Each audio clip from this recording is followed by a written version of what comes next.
Hello friends, welcome to silver line YouTube channel. இன்றைக்கி Sunday நம்ம வீட்டில் லன்ச் என்னன்னு பார்த்தீங்கன்னாக்கா ஃபிஷ் குழம்பு வச்சுருக்கோம். ஃபிஷ் ஃப்ரை அண்டு முட்டை பொடி மாஸ் ரசம் பண்ணியிருக்கேன். இந்த ஃபிஷ்ஷோட நேம் பார்த்தீங்கன்னாக்கா தேங்காய் பாறைன்னு சொல்லுவாங்க.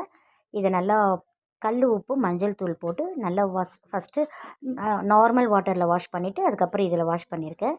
இதில் பாருங்கள், முட்டை உடச்சி ஊற்றி அதில் ஆனியன், க்ரீன் சில்லி, அந்த கோரியாண்டர் லீஃப்லாம் போட்டு சும்மா அப்படியே அதை பொரியல் மாதிரி பண்ணியிருக்கேன். இப்போ ஃபிஷ் பார்த்திங்கனாக்கா குழம்பு இரும்பு கடாயில் வச்சுருக்கேன். மண்சட்டியிலும் நாங்கள் வைப்போம்.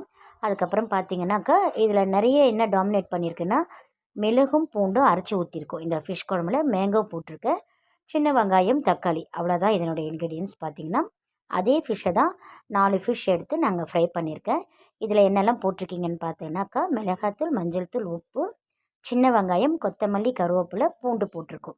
அவ்வளோதான். இது ஃபிஷ் நல்லா பெருசாக இருக்கிறதுனால இந்த இரும்பு தவாவில் நான் ஒன்று ஒன்றா தான் போட்டு ஃப்ரை பண்ணியிருக்கேன். இதில் நல்லெண்ணெய் தான் ஊற்றிருக்கேன். நான் குழம்புக்கும் நல்லெண்ணெய் தான் ஊற்றிருக்கேன். டேஸ்ட் வைஸ் ரொம்ப நல்லாயிருக்கும் இந்த மாதிரி காரக்குழம்புக்கு நம்ம நல்லெண்ணெய் ஊற்றும்போது. அதுக்கப்புறம் பார்த்திங்கனாக்கா இந்த ரசம் பண்ணியிருக்கிறது மிளகு ரசம் தான், பூண்டெல்லாம் அதுவும் நிறைய போட்டிருக்கோம். அவ்வளோதான், ஃபைனல் முடிஞ்சிருச்சு. இது தலைவாழை இலையில் இந்த சுட சுட மீன் குழம்பு, மாங்காய் போட்டு ஒரு ஃபிஷ் ஃப்ரை, கொஞ்சம் இந்த எக் அந்த பொரியல் பண்ணியிருக்கேன். இதுதான் இன்றைக்கி நம்ம வீட்டோட லன்ச்சு. தேங்க்ஸ் ஃபார் வாட்சிங் மை டியர் ஃப்ரெண்ட்ஸ்.